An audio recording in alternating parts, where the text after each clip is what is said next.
of fireworks.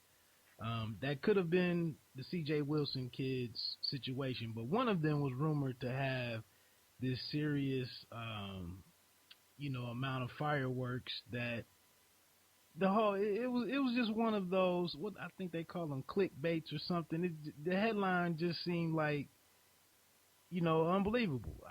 Like I said, I just, for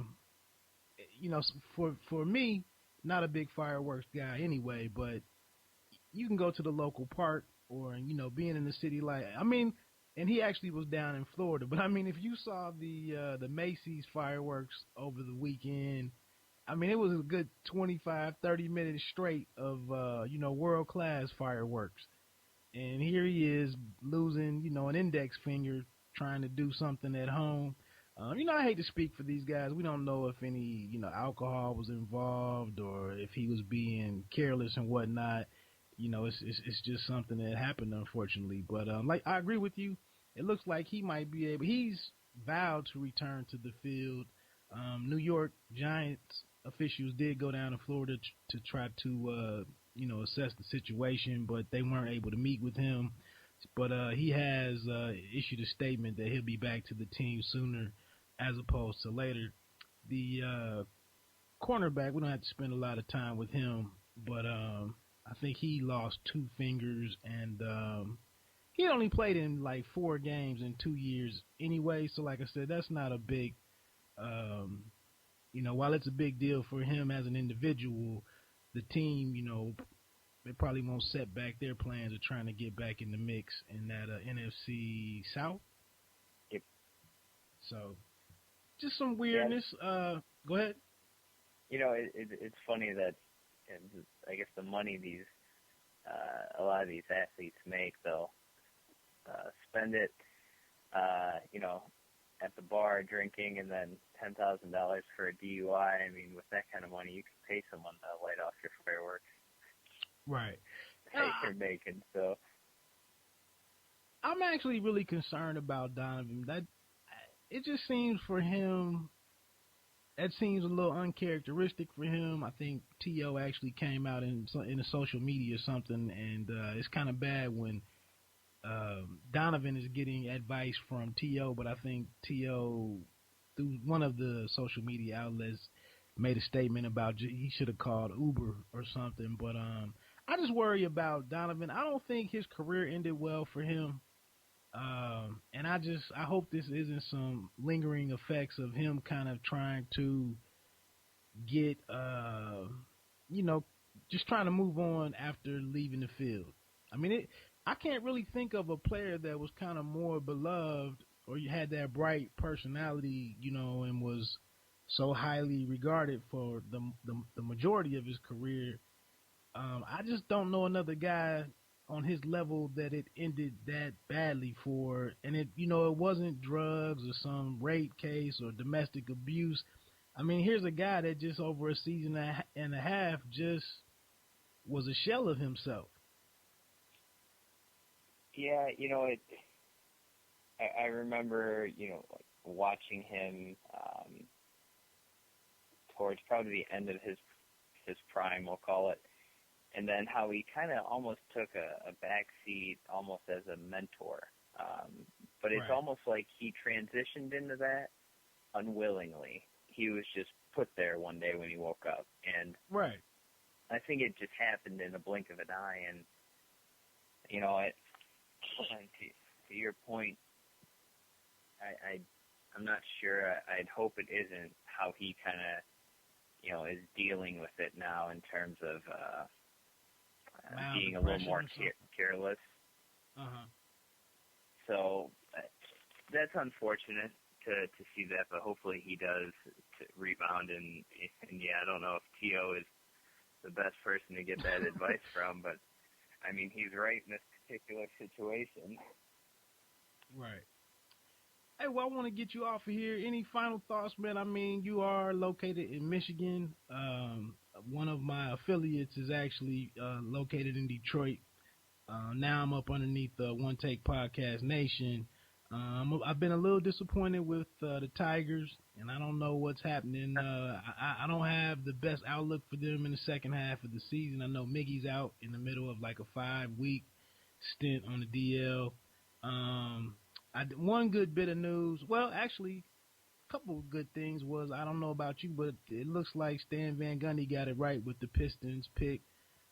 Stanley Johnson from Arizona. I kind of was leaning towards Justice Winslow ahead of him, but he's been doing pretty well in the summer league. And then lastly, just a personal preference, I guess, is kind of a lesser important thing in the big scheme of things.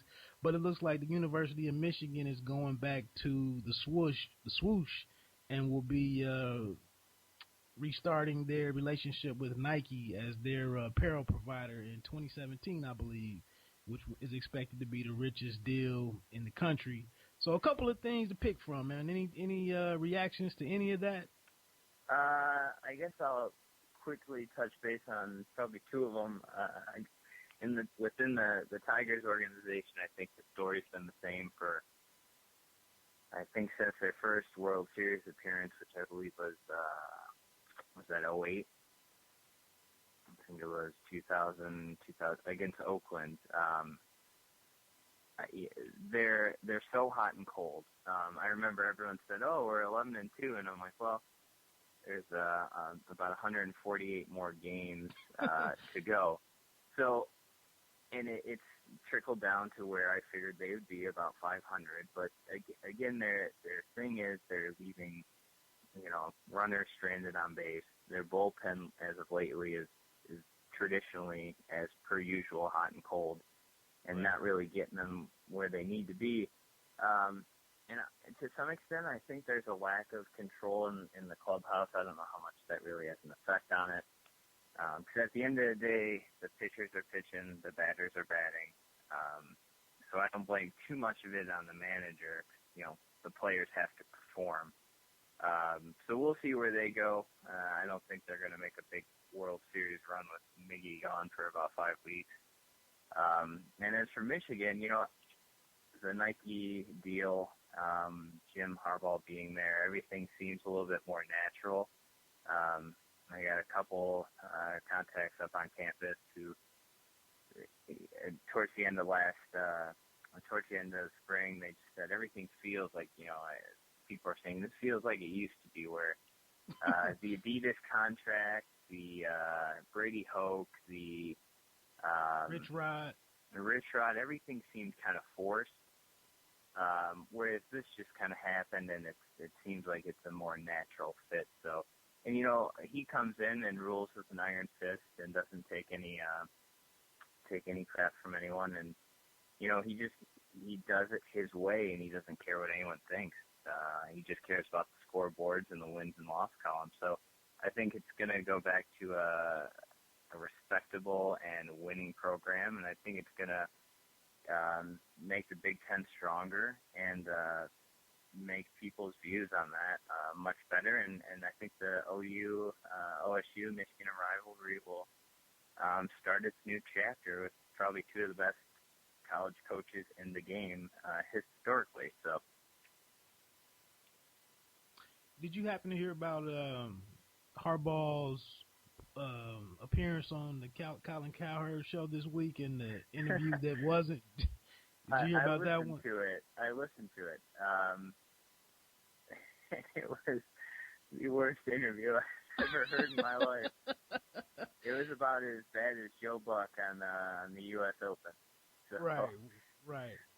But yeah, that wasn't a good one. To your point though, I know Colin spoke about it, probably the next 2 days after it happened, but I just feel it really was a non-issue for me. I just think it's just emblematic of what you just said, that he's just really focused on the game, getting his players in, and just winning football games.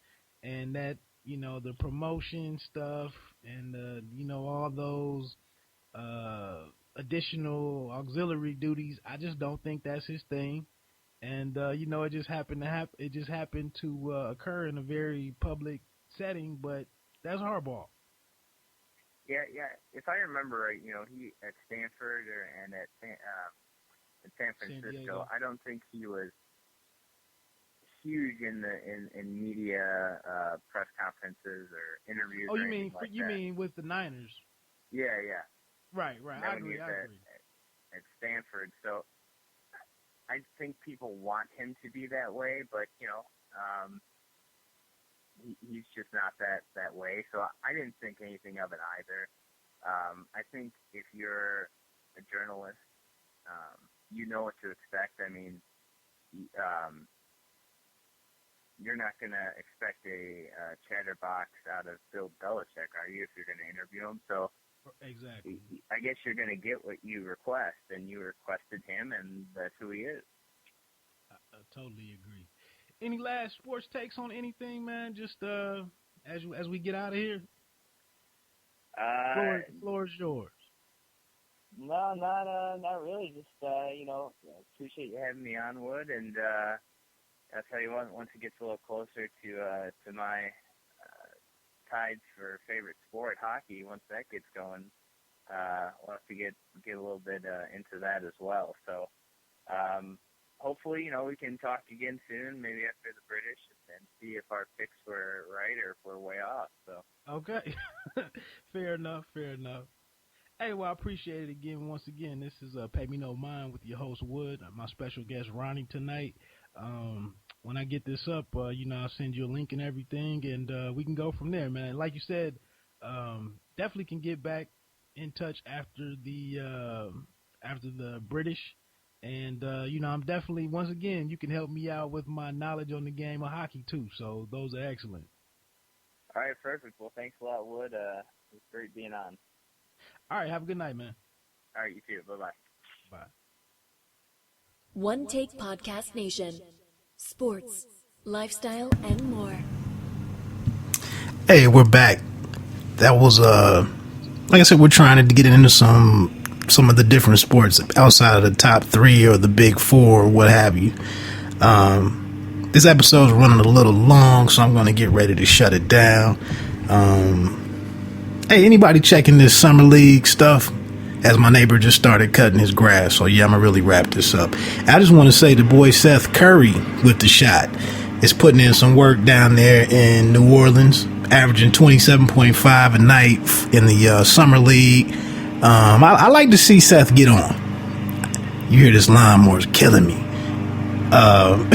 Anyway, last note, man. Ray Donovan from Showtime, the Showtime series with Liev Schreiber, it actually jumps off tonight, so I'm excited about that. I may watch that tonight and do a recap, try to get in my recap show of powerful episode this week. This guy's killing me. He's right outside my window.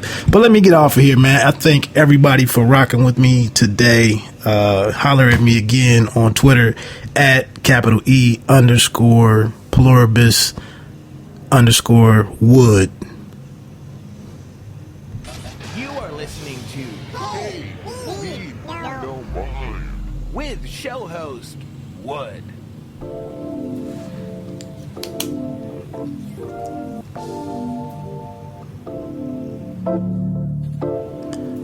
I just want to say one thing I always forget to throw out there. Over here on Pay Me No Mind, you don't have to be great to start, but you have to start to be great. Peace.